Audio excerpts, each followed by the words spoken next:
to introduce today Nuria Oliver, who, as we were reminding one another, I have known for a very long time, was already at Microsoft, I think, when I joined sort of 18 years ago or something, and was there until 2007, we agreed, and then moved to, came originally from the Media Lab, the famous Media Lab, where she did her PhD with Sandy Pentland, and moved to her native Spain to join the Telefonica Research Lab and to start big data research on social analysis, and was there until very recently, and now has a sort of impossibly distributed existence in the Data Pop Alliance, whose headquarters I think are in New York, and Vodafone, whose headquarters are here, and so to be conveniently located, lives in the middle of Spain.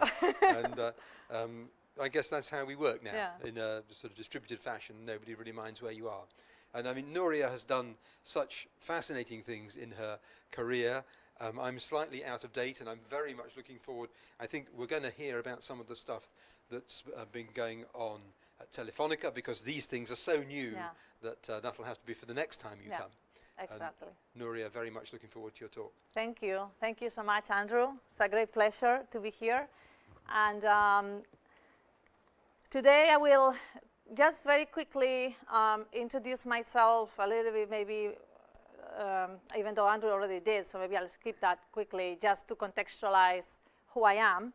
And then I will present 2 projects out of these 3 projects, so I'll give people the choice. Because I thought we had a longer slot, but it's an hour, and I don't have time to explain 3 projects in an hour. And then I will just, share some conclusions. So Andrew and myself, we both started in computer vision. And at the time, Sandy was also a computer vision professor at the MIT Media Lab, which is where I went to do my PhD, and this is where I started my research career. But my interest has always been on building models of human behavior from data. And what has changed over time is which human behaviors to model and which data to use to model the behaviors. So in the mid-90s, I did a lot of work on building smart, sort of like offices. This was a real-time facial expression recognition system that I built like in 96 or 97. This was a system that we built to automatically detect human interactions in a plaza. This is a plaza that I could see from my office at MIT, where the challenge was to go beyond an individual behavior like a facial expression or a gesture to an interactive behavior. And from a machine learning perspective, we proposed an architecture of hidden Markov models that we call coupled hidden Markov models, because they were influencing each other. The group that I was at the Media Lab, was the same group where the first wearable computers were being developed. I don't know if you've heard of Thad Starner or Steve Mann. So I was in the same sort of like larger group. We were a group maybe of 3 or 4 professors, which was called VSMOD. So I also did some projects using augmented reality and computer vision back, in the early days, like 20 years ago. We organized the first fashion show, a smart clothes fashion show in '97, and we worked with different designers from different design schools in the world. So it was a really fun time. And then when I finished my PhD in 2000, I joined Microsoft Research in Redmond, and I continued working on the same topic, so how to model human behavior from data. The first projects that I did were in the same spirit as the projects at MIT. So this was a system that I built to recognize in real time office activities using a variety of sensors, so a camera, microphones, and the keyboard and the mouse. Another area that I worked on before I went to Microsoft Research was on driving. So I imagine you have all heard of the Media Lab of MIT.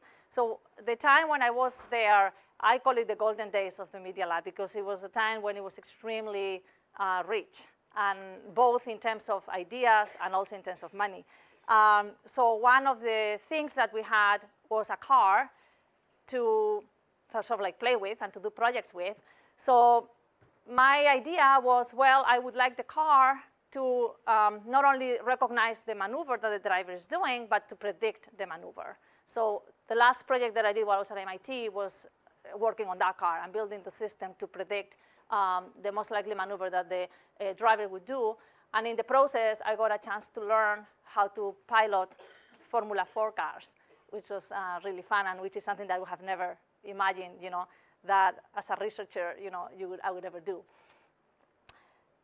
Back in 2004, I realized that if I wanted to build systems, computer systems that would understand people, because I wanted to build technology that would help people, and my thinking is it's difficult for technology to help people if it doesn't understand people, it doesn't know who they are, what they're feeling, what they're doing. So I realized that the most personal computer was at the time already the mobile phone. So I remember I went to Dan Ling, who was the director of MSR, and I told him, Dan, from now on, I just want to work with mobile phones, because I think the mobile phone is the best tool that we have and that we will have to understand human behavior, because it's super powerful and it's always with us. So I did some early work when there weren't wearables, so I had to build my own hardware.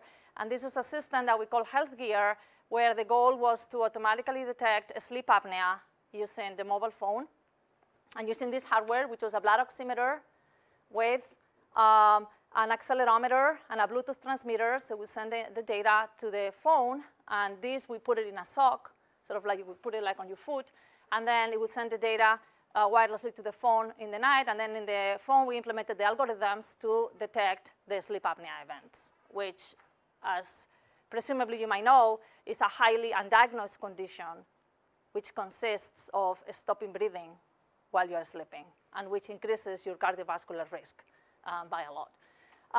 So these projects here, in addition to being projects in the area of mobile phones, they are within an area called persuasive computing, which I assume are you familiar with it, most of the people? Or? Okay.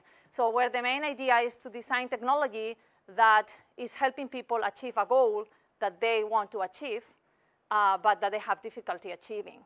For example, losing weight, or eating healthier, or walking more, or I don't know, exercising more, or sleeping more, or whatever. Now it's become very popular in the past years, and a lot of the techniques from persuasive computing, in popular terms, are called gamification, because many of the terms of the techniques were also used in video games, like giving you digital rewards and competitions, and making you the mayor of some place, and so forth. Another system that I built when I was at Microsoft Research is called Triple Beat, and it's also a mobile persuasive computing system. But here the goal is to see how we can help people who go running or who go walking achieve their goal in a seamless way. And this is how it works. Before you go running or walking, you tell your phone for how long you want to exercise, and you tell the phone how intensely. And this is measured in what is called the heart rate reserve. Are there any runners here, or anyone who exercises here? Okay.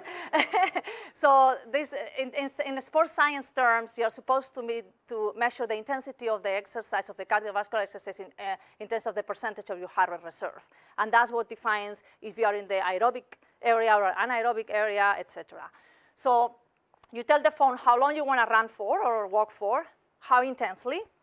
And then you put on a band, which you see looks pretty old for today's standards. This was back in 2006. You put on this band, and then this band was the only band at the time that had both the heart rate monitor, but also an accelerometer, and that was Bluetooth. Because at the time, the leading manufacturers of bands, like Polar, they used a proprietary radio protocol to send the data, because they wanted people to use their hardware, and they didn't want people to, say, create a mobile app that would just read the data. So this was the only one that we found that was open and that was just sending the data via Bluetooth. So then, the band is sending the data to the phone, and then in addition, the phone has all your music. And then we applied state-of-the-art music analysis algorithms to automatically compute the tempo of all the songs in your music library. So then you go running or walking, you put in your headphones, then the phone knows your gait because we have the accelerometer and we build the algorithms to detect the gait. The phone knows your heart rate. It knows where your heart rate should be. And depending on whether it should be higher or lower, it automatically chooses the right song to play that will make you run faster or slower. So you, without thinking, just by listening to the music, you actually achieve your goal. And we tested that with runners, and we found that it worked pretty well. And then we added other techniques from persuasive computing, such as competition, where when you're running, you're also competing against other people. And the interesting part here is that you are not competing in real time. You could be competing offline, and you could be competing with people of very different skills. For example, Usain Bolt or your grandmother, because the score is based on how well you are doing your target.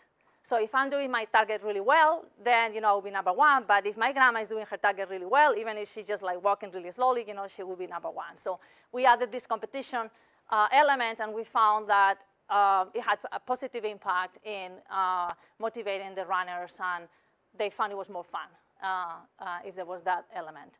And then one of the first projects that I worked on when I was at Telefonica was called MoviePeel. It was also a persuasive computing project, and there the goal was to help people take the medication correctly. So as you might know, medication non-compliance is one of the biggest challenges in healthcare. And only in the US, it's about $300 billion a year, because between 30 and 50% of the people don't take the medication correctly. And I would challenge you to raise your hand if you have never, ever forgotten to take a pill. And usually no one raises their hand, because we've always forgotten to take a pill. And this is something that happens to everybody. And if you think about the aging of the population, where the prevalence of chronic disease is higher and the need to take medication is higher, the future doesn't look any better than today, but worse, where medication non-compliance is going to become a bigger problem. So we're trying to think how we could use the mobile phone to address this issue. And what we did was we created a social game called MoviePeel, where we turned the burden of taking medication into something fun, which sounds like this one is crazy. And what we did was we created a game in such a way that you win points the closest you take your medication to the prescribed time. So if I have to take a pill twice a day, one at 7 a.m., one at 7 p.m., when I take the pill at 7, then I get 2 points. And if I take it at 6, then I get, say, 1 point. And if I don't take it at all, I lose points.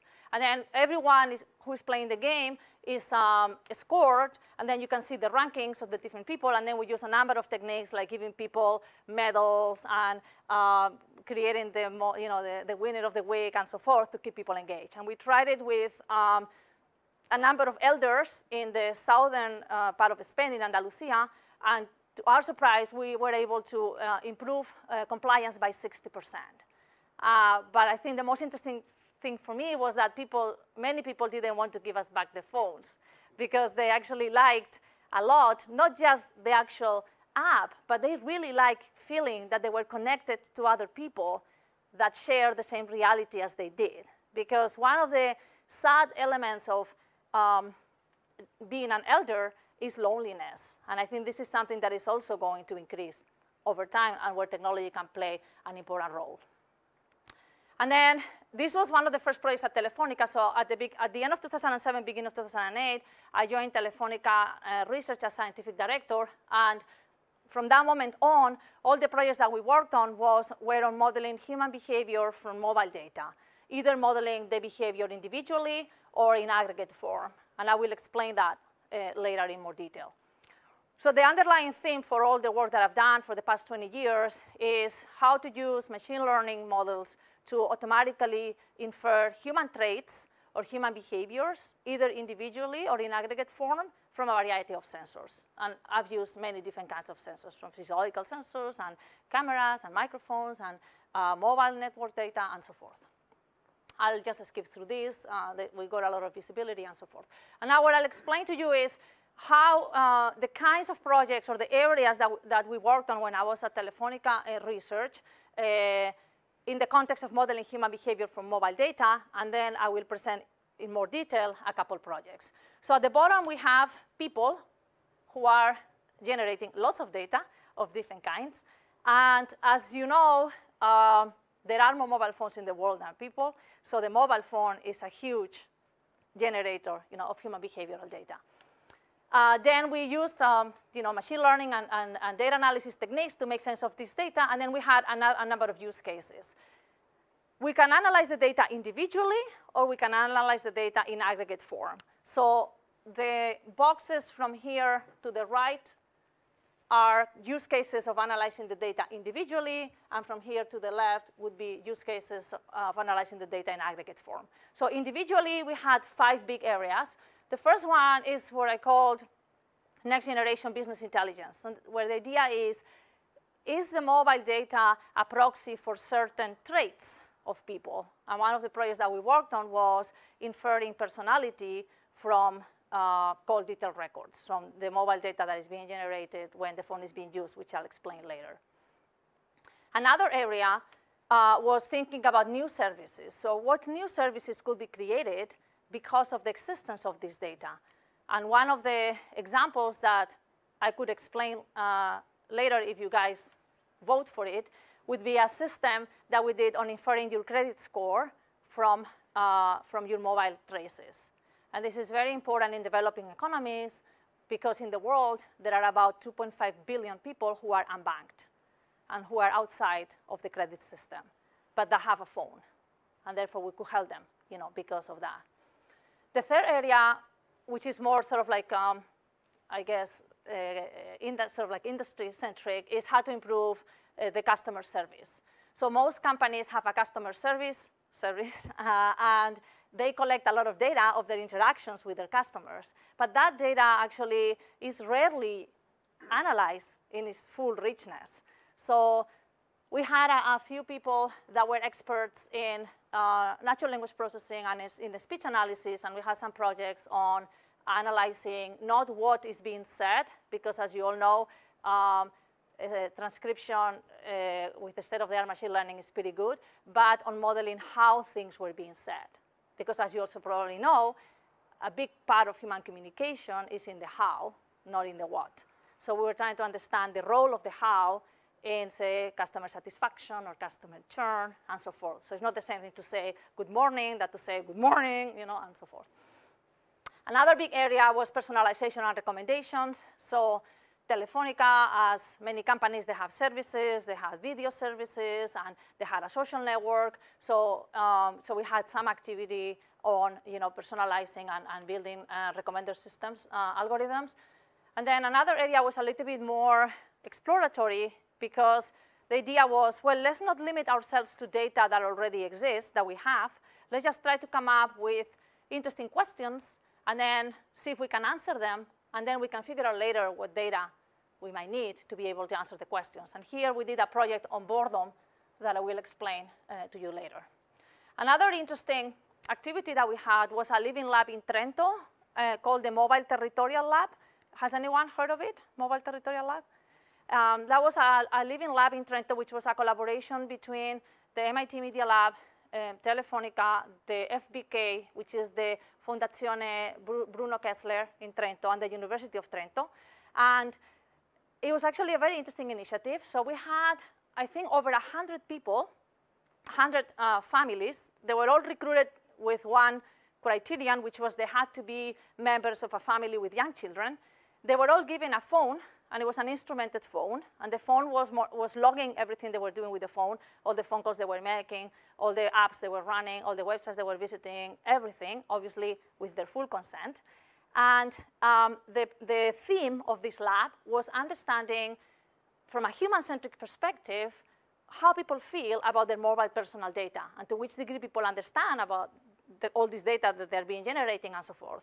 So the people had access to all the data through a web portal in what is called a personal data store. They could delete data if they didn't want it to be analyzed by the researchers, but they agreed that we could analyze the data.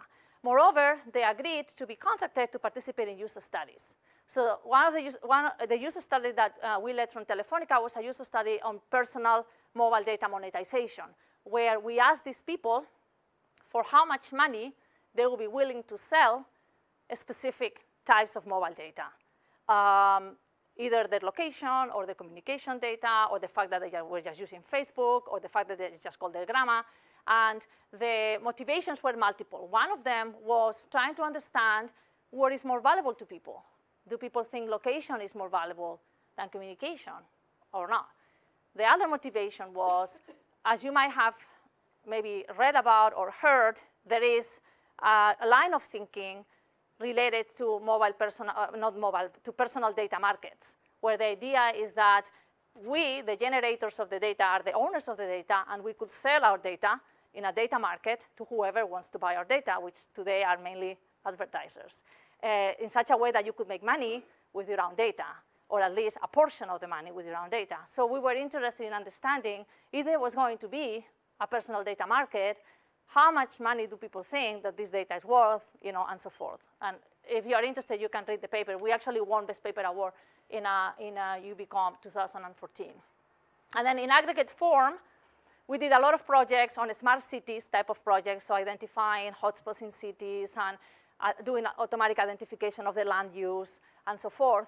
And then we worked on an area that I'm very excited about, which we call big data for social good, where the idea was, how can we leverage the fact that there are these vast amounts of data to help make better decisions that affect us all?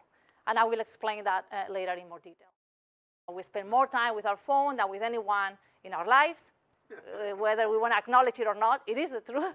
And what is very exciting also is the fact that this is a global phenomenon that is happening both in developing countries and in developed countries. So now we come to the vote. So I have 3 projects, and I don't have the time to explain 3 projects. So I want to tell you what the projects are, and you will vote. The first one is a project on a system that we built to automatically detect if you're bored or not from how you're using your phone. The second one would be a project to automatically infer your credit score from how you use your phone. This is from a smartphone, so it's from a mobile phone app. This is from the mobile network infrastructure. And the third one is a crime prediction project that we did here in the London metropolitan area to automatically detect crime hotspots from data collected from the mobile network infrastructure. So from this, I was thinking of presenting this one, and then either this one or this one, because I don't have time for both. So who votes for boredom? OK. And who votes for credit scoring? I think there were slightly more people for boredom, maybe, but it's very tight. So maybe I'll explain boredom, and if people are interested, I can maybe explain to whoever is interested later the credit scoring. I can stay and explain it, or OK. So the Boredom project is a collaboration with Martin PLO, Tillman, Dingler, Jose San Pedro, and myself. This Tillman was an intern with us, so we also created an internship program at Telefonica, and we had a lot of interns over the years that came. And it falls within this area here.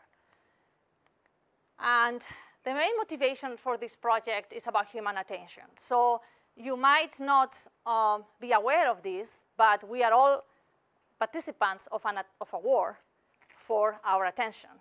And all the different services that we use are making money from the time that we spend using them and from the time that we devote, paying attention to them. And one of, I think, the most interesting elements that have happened recently in this war for attention has been the shift from pull notifications to push notifications, where now, the average person receives 150 notifications a day because all these different services, particularly on their phone, are like continuously sending notifications, to the point that we are actually suffering notification overload. So people are talking about information overload, but we are suffering notification overload. So scholars have proposed this concept of the attention economy, where attention is treated as a scarce resource, the same as if it was gold or diamonds, and we need to sort of like consider that when we are designing systems that are trying to capture people's attention. And what has happened until now, really, is something similar to what happened in the Wild West, when people could go and grab a piece of land and say, this is my piece of land. So I think this is what is happening to all of us today. We have all these different services that are competing for our attention, and it's completely out of control, really, right? because there is really no mechanisms to protect people from all these different services bombarding us and trying to grab our attention. So this was one of the motivations for this project. We were like, well, could we do better than this? People are really overwhelmed by all these notifications. Could we actually do something more intelligent than that? And then another idea was, could boredom be part of the solution? And why boredom? Because even though I said that attention is a scarce resource, there is actually an emotional state called boredom, where by definition, attention is not a scarce resource, because boredom is the state that you are in when you are understimulated, and you are actively looking for something to pay attention to actually stimulate yourself. So this is interesting to keep it in mind, because boredom doesn't mean to have nothing to do. It just means that you're not sufficiently stimulated.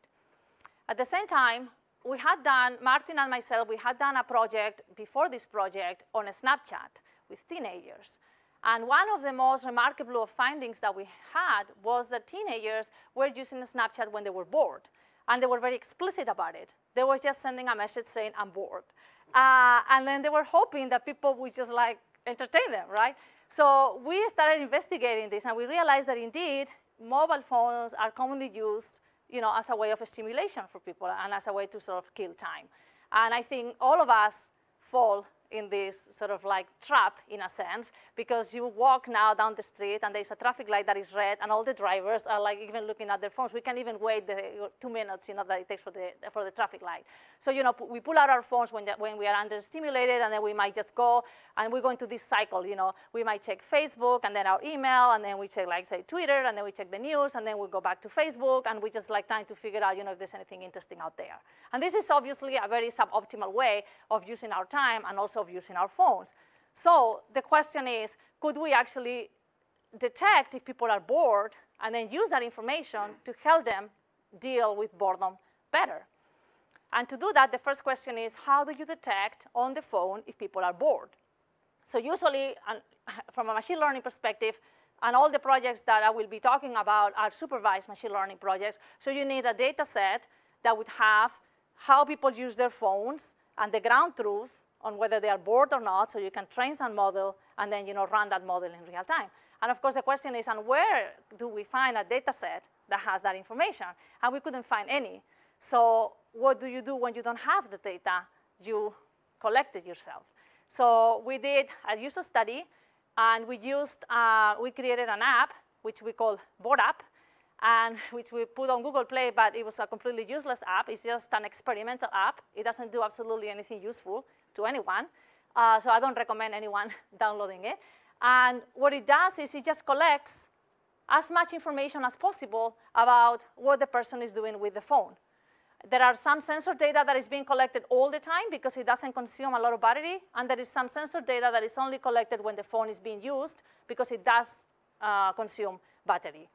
So with this, we can know what people are doing with their phone. So that's one part of the equation. And the other part is, OK, now I need to know whether they are bored or not. So to collect that ground truth, we used experience sampling, which is one of the state-of-the-art techniques in human-computer interaction. Are you familiar with experience sampling? Anyone? No? OK. So experience sampling is a technique that is sort of an evolution of doing user studies, controlled user studies in the lab. So in the past, when you needed to know how people felt about something, you took them to a lab, you asked them the questions, or you asked them to use some prototype, and you collected the data. But very quickly, the human-computer interaction community realized that there is a lot of bias, and there are a lot of artifacts when you collect data from people in a place that is not the real world. So experience sampling was proposed and started to be used as a technique that would allow you to collect feedback from people in situ. So you wouldn't bring people to the lab anymore. People would be doing their life, during their normal life. And then at certain points during the day, you would probe them. And in the past, it was done using SMS because they weren't like smartphones. But today, you can do it with a smartphone. So what we did is Boredom, a minimum of 6 times a day, pops up a question, which is right now, how bored are you? And this is a 5-point Likert scale where you say, I'm very bored or I'm not bored a lot. And we did that at least 6 times a day. So we had multiple examples of during the day of whether people are bored or not, in such a way that we already had the data of how people use their phone, and then the ground truth on whether they are bored or not. So we did a user study with 54 people, which we recruited both people who actually we didn't know. We recruited through a list of people that we had created over the years of volunteers that wanted to participate in user studies. We collected the data for 2 weeks. We had over 4 million sensor entries and about 4,400 self-reports of boredom. So when we look at the ground truth, one of the first observations is that it is a very unbalanced data set. So the vast majority of people, in fact, 90% of the people would report that they were not bored, like 90% of the time, and then only 10% of the time people were bored. So that's quite challenging for machine learning, supervised machine learning algorithms. So we decided to normalize the answers, also because not everyone had the same variance, and not everyone was centered around the same absolute number of boredom. So we computed the z-score to normalize the answers, and then that way we obtain a more balanced data set, and then people whose z-score was 0.25 or higher, we consider them to be bored, and less than 0.25, we consider them not to be bored. When we look at the sensor data that we collected, we structured it into different categories. So we had some data related to the context, the contextual situation that people were in. We didn't collect the GPS location for privacy reasons, but we collected the semantic location. So we could figure out if it was their home, if it was their work, if they were commuting. Some people, not all of them, but most people provided their demographics. This was optional. And then we had information about their communication activity, for example, the time of the last incoming call, intensity of usage, for example, the bytes received, intensity of usage that was externally triggered, so not triggered by the person, but triggered by, say, for example, notifications, and then how many apps people were using, and what was the most used app. In terms of the machine learning approach, as I said, it was a supervised approach. We tried different state-of-the-art algorithms, and we got the best performance with random forests. We used 5-fold cross-validation, and then we measured the area under the ROC curve for measuring the performance. And we built 2 models, one using the absolute ground truth, which was not so balanced, and the other one that was using the normalized ground truth. And in terms of the outrock, we got between 83% and 75% of outrock for recognizing whether people were bored or not. So the system is not perfect at all, but you can do better than random. So then the next question is, okay, so what? Is this useful for anything or not? So I know I can recognize, say, 80% of the time if you are bored or not, Andrew. So is that good enough? And also, what is this good for? So to answer those questions, we did a second study, which we call Boredom 2, with a second app, which we call Boredom 2. And in this case, Boredom 2 is a little bit more useful. So what Boredom 2 does is, in the background, is always running one of the models that we built with this data, in particular, the one that we built with the normalized data. So in the background, all the time, is determining, are you bored, are you not bored? And it's just storing that information. Yes, yes, no, no, yes, no, yes, no. And then, every once in a while, it shows you a notification which tells you, are you bored? If you're bored, please click here. And then it suggests you a BuzzFeed article. Are you familiar with BuzzFeed? BuzzFeed is a very popular kind of social news site that, we thought it was a good way to suggest content that it wouldn't have any bias, because it's something that is already popular. People are already curating this content, and people are selecting, which content is the most interesting for whatever you are, and so forth. So this is what Boredom 2 does. And what we did was we did a second user study, and what we wanted to answer was the following. We wanted to answer 2 questions, which were, was there any difference on how likely people were to click on the recommendation depending on whether the app thought that they were bored or not? And was there any difference on how likely people were to read the recommendation, not just to click, but to read it for at least 30 seconds, depending on whether they were bored or not, knowing that we were making mistakes in inferring whether people were bored or not. But even with an imperfect system, were we able to actually notice any difference between the behavior of people? So to do that, we recruited 16 participants, and for 2 weeks, they ran Boredom 2. They received 941 recommendations from BuzzFeed, and about half of them came when the system thought that they were bored, and about half of them when the system thought that they were not bored. And then the question is, do you think that there was a difference in their behavior or not? Raise a hand if you think that there was a difference. Okay, one person. Maybe you've read the paper? Okay, so this is what we found. And what we found was actually quite surprising to us. So the first thing that we found was that we measured the click ratio. So what percentage of the time people were clicking on the recommendation. And we found that when we thought that they were not bored, only 8% of the time they clicked. But when we thought they were bored, over 20% of the time they click. This is a very, very significant difference. And statistically, it was a significant difference. And then the second question was like, OK, one thing is to click, but the other thing is, do they actually read it? So we measure what percentage of the time they read it for at least 30 seconds. And we also found a significant difference. So when they were not bored, only 4% of the time they spent more than 30 seconds reading it. And when they were bored, they did that 15% of the time. And this was a very significant difference as well. So the take-home message there is that even with an imperfect model, we were able to do something useful because we were able to discern how open people were, in this case, to recommendations based on the inferences that we were making on whether they were bored or not. So this paper actually also won Best Paper Award in UBCon 2015, and it was picked up by the press. And I just wanted to share with you 4 application scenarios that we envisioned, but that we didn't implement, at least yet.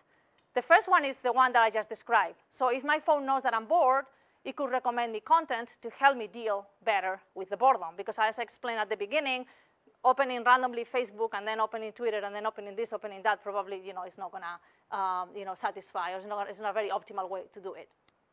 The second potential application scenario is going the other way around and saying, well, as I said at the beginning, we all suffer from notification overload. So maybe if my phone knows that I'm not bored, it could shield me from irrelevant notifications, because they're just going to create anxiety in me, and I'm obviously busy right now, so please leave me alone. The third idea was, OK, why just recommend content? Maybe my phone could recommend actions for me to do. So if I have things in my to-do list, maybe it could recommend them to me. For example, I always have this to-do thing, which is called my grandmother.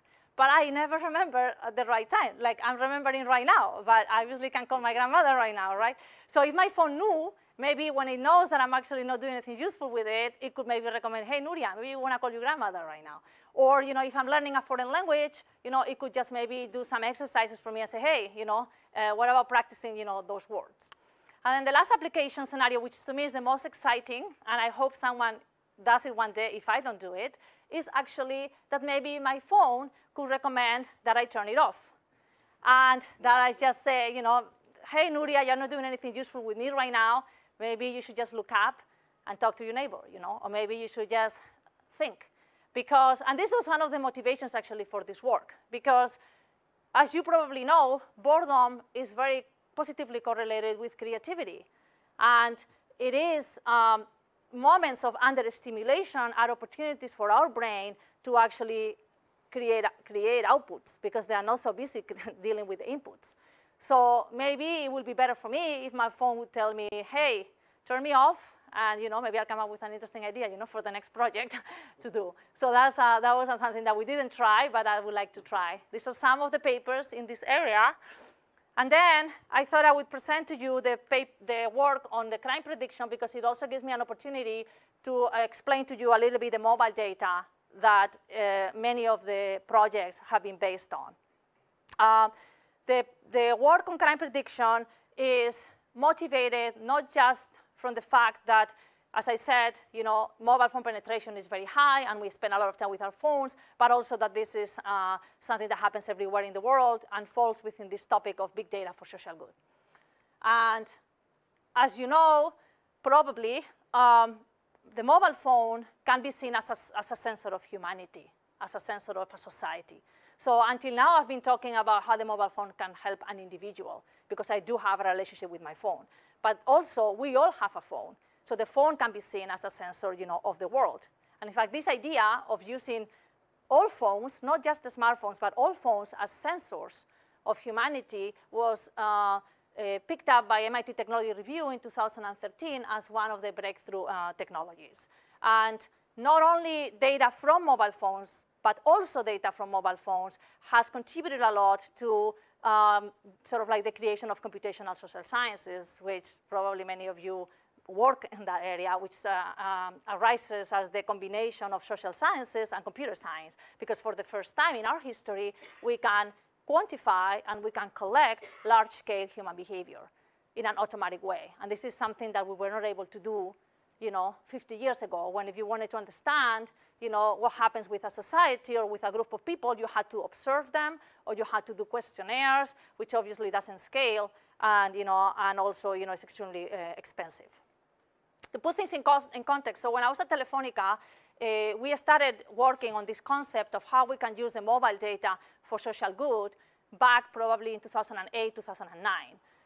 And there weren't that many people working on that at the time. But then many things have happened that are very encouraging from my perspective. And one of them was the definition of the new development goals for the world. So when as you might know, the goals that United Nations set for the world were expiring in 2015. So they had to define the new goals. And in the process of identifying the new goals, Secretary General started thinking, and not only him, but also them, like the entire sort of like leadership in United Nations, started realizing that there was this thing called big data, that there was this thing called computational social sciences, there was all this data about people, and that could be extremely helpful for institutions like United Nations to help them make better decisions. And he called for a data revolution. And then they commissioned a white paper, which actually Sandy collaborated in, on how this data revolution could be implemented in the context of United Nations. And as you might know, in 2016, they defined the 17 Sustainable Development Goals, and data is very important for the goals, both in terms of measuring if we have achieved the goals, but also in terms of helping achieve the goals. And there is a lot of activity right now in United Nations around data and how data can be used to help them achieve these goals. Many people, not only us, have been working in the past years on using mobile phones as social sensors.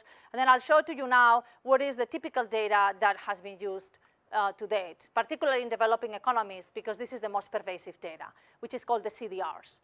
So this is an approximation of how a phone would see the world.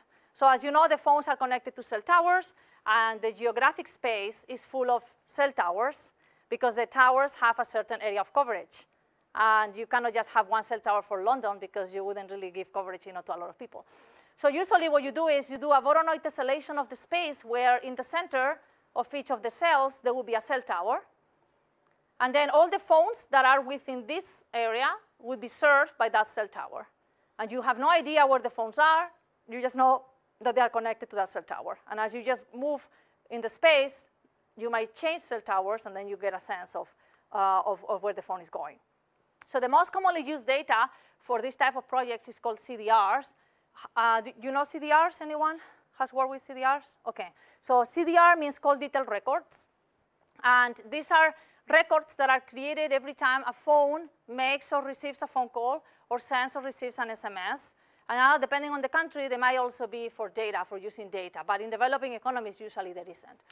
So for voice, it has many fields. But the most useful fields for research projects are the encrypted originating number, the encrypted destination number, the cell tower that one of the phones is connected to.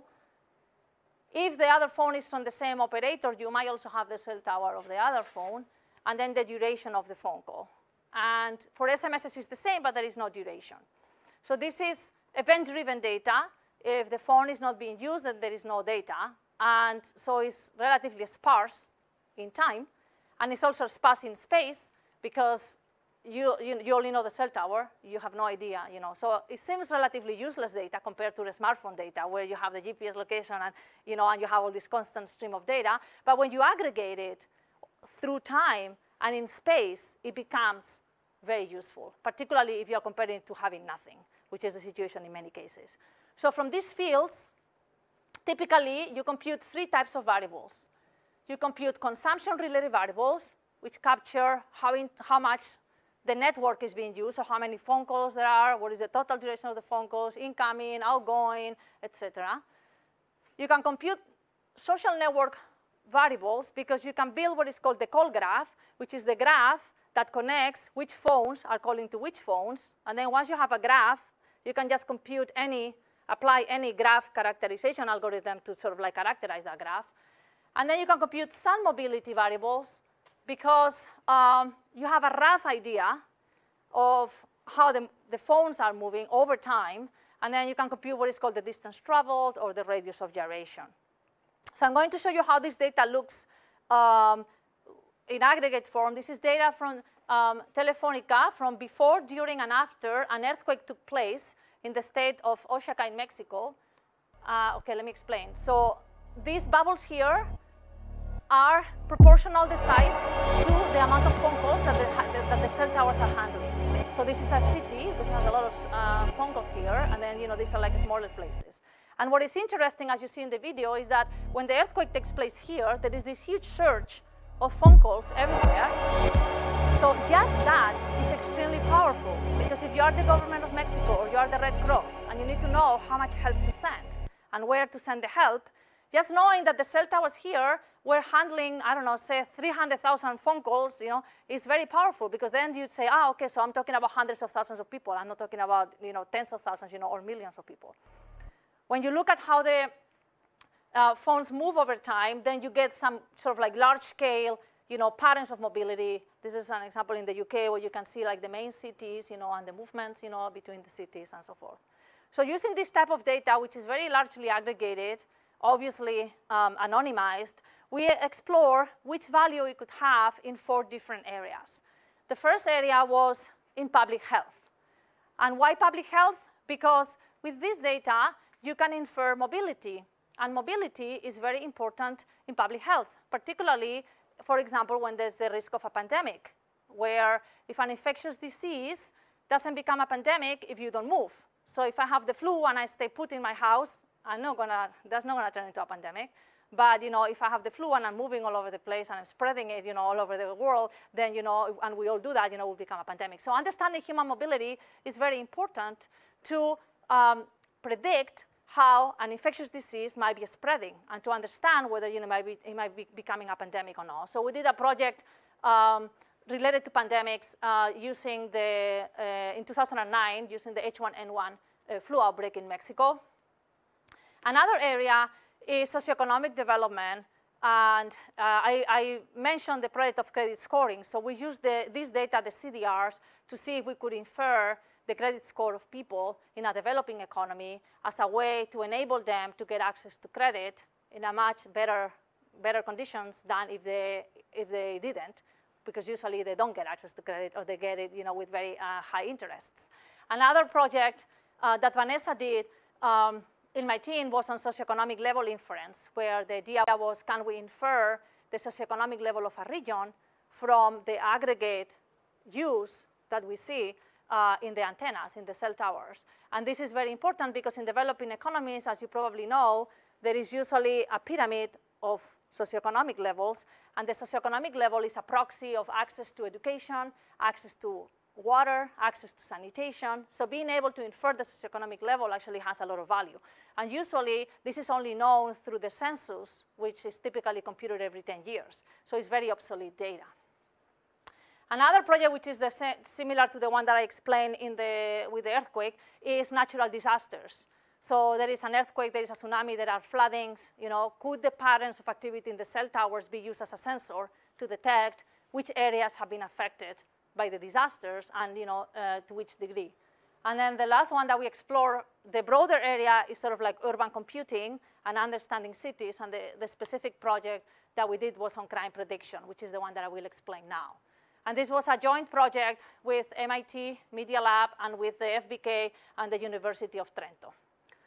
And as you probably know, crime is a very important variable to understand. It affects negatively the quality of life of wherever it takes place.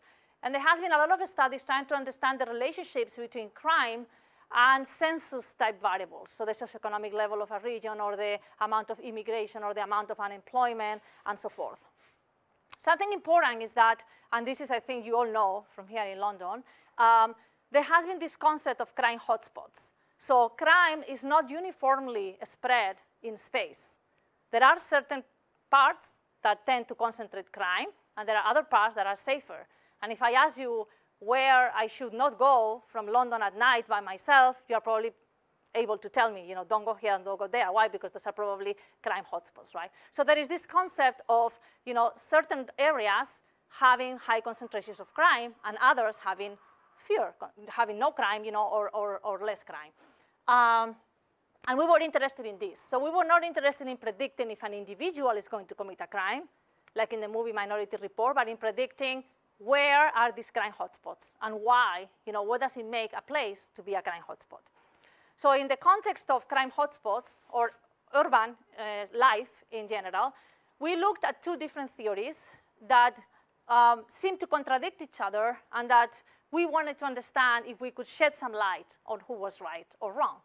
The first theory that we looked at was the theory of Jane Jacobs. Have you heard of Jane Jacobs? Anyone?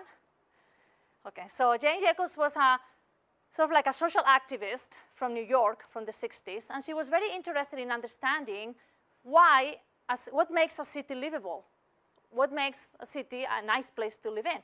And she had these ideas that diversity was very important.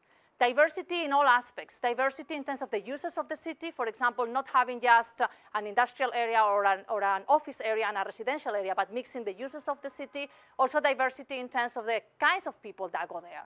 So she had this concept of the eyes on the street, where she was saying, if there is a lot of diversity in the population and there is a lot of people walking around, we all act as police to each other because there is so many people and we protect each other. And then the city should be safer. But then 10 years later, Newman proposed this other theory called the defensible space theory, where he was saying kind of the opposite. He was saying, if you have a high mix of people, then it's more anonymous. People don't really know. There is no sense of community, and then there will be more crime, But if you have a community where everyone knows each other, and it's kind of like a closed community, and there is someone from outside of the community who will get detected immediately, and then, that will be safer. And that's why he was talking about this defensible space. So then the question is, who is right, because they seem to be contradicting each other. So I guess I'm going to ask you, so who thinks that Jane Jacobs was right? Okay, 5 people, 6 people, more here, 8 people. And who thinks that Newman was right? 2 people, 3, 4. And the rest, you have your own theory in between? Okay, so I'll tell you what we found from this data. I'll skip this for the interest of time. And I'll explain what we did. So the goal was for us to detect here in London, in the metropolitan area of London, automatically which neighborhoods, which areas of the city were crime hotspots or not. And we did that from 2 different types of data as inputs. And these are the different types of data. I forgot to mention that this project was done in the context of a datathon for social good that Telefonica organized here in London together with the Campus Party and the Open Data Institute. So the data that doesn't come from the mobile network was shared through the Open Data Institute, and it was coming from the London Police or from the government. So on the one hand, it was shared data that was coming from the mobile network that I will explain next. On the other hand, the police, through the Open Data Institute, they share the what is called the criminal cases data set, which contains the geolocated crimes that took place in the UK, aggregated by month, and they share 2 months. And then on the other hand, we had sort of like the census data for London. It's called the London Borough Profiles data set, and it has 68 metrics about the population. And they are extremely interesting, some of the metrics.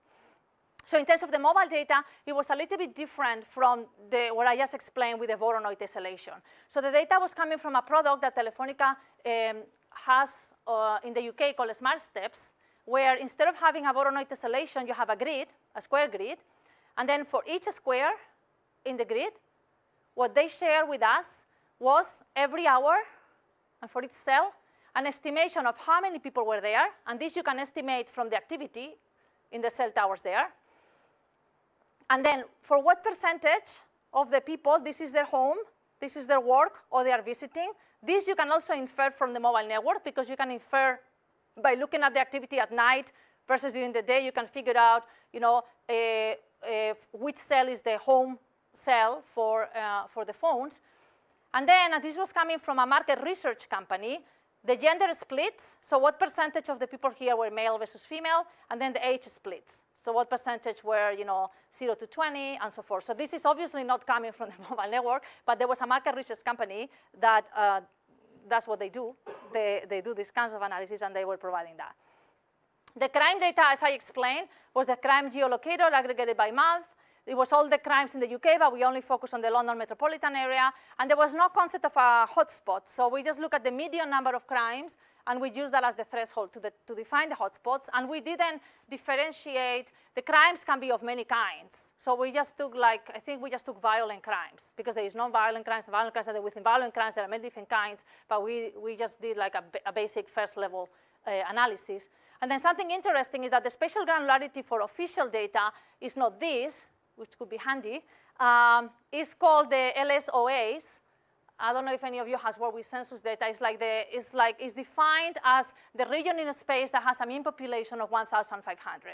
And this is very important because otherwise the census wouldn't be a fair representation if you're taking a piece of land that has 100,000 people and then another piece of land that has 20 people, and then you say, okay, this is the average income here versus the average income there, right? So the spatial representation that we had for the crime data and for the census data was this, but then we did the mapping between one representation and the other. So the census data has 68 very rich matrix about sort of that particular LSOA. So it has information about employment, migrants, the households, life expectancy, happiness levels. If you don't know this stuff, you can check in your neighborhood, what is your expectancy, life expectancy, or happiness levels. They will tell you what's your happiness, house prices, and so forth. So it's very detailed. Of course, the trade-off here is this is very detailed, but this was captured once, say 10 years ago, whatever, 8 years ago, and that's it. The mobile data is not very detailed, but we have it every hour. So one of the questions is, what is more important, the dynamics of a place or this very detailed semantic description of the place? So to do that, we built 3 classifiers to automatically determine if any of these regions is going to be a crime hotspot or not. We built one that took as input this. And the ground truth is the data that we had from the police. We built another one that used as input the data coming from, well, I'll explain now, but variables that were derived from the data coming from the mobile network. And then we built a joint model that was combining the data from both the census and the mobile phone. So in terms of the model that was built using the mobile network data, something that I didn't mention but is very important is that the mobile data is a spatial temporal data, obviously, as I explained. And one of the challenges is that you don't know what is the right time sort of granularity for your problem at hand. So are the daily patterns what is important, or are they the hourly patterns, or are they the weekly patterns, or are they the work day versus weekend patterns, or are they the monthly patterns? So I mean, there are so many different time scales that you can use. And we didn't know which time scale would be the best for this problem. So we just used a brute force approach. We computed all possible time scales, all possible features. We ended up with 6,000 features. And then we used a feature selection technique to narrow down the dimensionality to the top 68 features to have a model that will have the same number of dimensions as the census model, which also had 68 features. So we ended up with a model with 68 dynamic features, the other model with 68 census features, and then the joint model also had the top 68 of the combined ones. In terms of the modeling approach, it was just binary classification. Is it a crime hotspot or not? We used 10-4 cross-validation. The best classifier was random forests again, and this is what we got. So the first surprising result for us was that the model that was using the data coming from the mobile network got better performance than the model that was using the very rich census data. And then when we combined them, we could boost the performance a little bit. So that was interesting to us, that something that only looks at the dynamics without really knowing much about the place was able to actually do better than the other one. This is a very clear illustration of the performance. I'm joking because I don't think you can actually see much. But this was what the system thought they were crime hotspots, and this is the ground truth of where the crime hotspots were. But I think the most interesting thing for us were which ones were the most predictive features, because what we wanted to know is whether Jane Jacobs was right or Newman was right. So when we looked at that, this is what we found. in terms of the temporal scale, we found that the daily dynamics features were the most important ones. So it seems that the daily dynamics is what really matters. Then we also found that the variables related to the number of residents were very predictive. And actually, we found that the higher the ratio of residents, the higher the crime. So this was, in a sense, contradicting Newman's theory, saying that you need to have a lot of residents in an area. And then the other interesting finding is that we computed the entropy for most of the variables, and then we found that the entropy-based features were actually very predictive. And entropy captures how predictable, I guess, a variable is, which you could interpret that maybe is related to the diversity concept that Jane Jacobs was talking about. So we found that, you know, when we had a lot of entropy in the home versus the work and a lot of entropy in the gender and the age, then there was lower crime, which could hint that Jane Jacobs, you know, was right. So from these two findings, we think that Jane Jacobs was right. So whoever raised their hand, and Newman, not yes. Can I ask you, when you say more crime, is that more crime per person or per square area? Well, this was because he had a positive correlation. So it was a positive sign in the relationship between the feature and the output variable. The other thing that was interesting was in the joint model, when we put features both coming from the census and the mobile network, and we took the top 68, only 6 out of the 68 were coming from the census. So it seems that the network features were more predictive, and they were important for the prediction. And to me, this is a little bit unfortunate, I guess, because I think it reinforces maybe stereotypes or maybe, you know, previous work. But we found that the features that were picked from the census were features related to the amount of migrants, the amount of people from overseas, the amount of people that were claiming that were unemployed, and things like that. So I think the most interesting finding from this work is this idea that the dynamics of a place is important for predicting, you know, whether they're going to be hotspots or not, you know, in the area. And we had also a lot of publications on this topic. So just to conclude, I just explained 2 projects. There are many other projects that we have explained, but I think the 2 main motivations for my work for the past 12 years or so is, first of all, realizing that we all have these extremely powerful computers in our pockets and trying to see how we can use them for, you know, helping people and improving the quality of life of people, and helping also understand, you know, people so we can build intelligent systems. And then on a larger scale, realizing that we all have phones, you know, as a world, you know, as a society, as a species, trying to understand the value that the phones have to actually help the world at large and help us, you know, make better decisions, not just individually, you know, but collectively. And with this, I will just finish and take some questions. Thank you.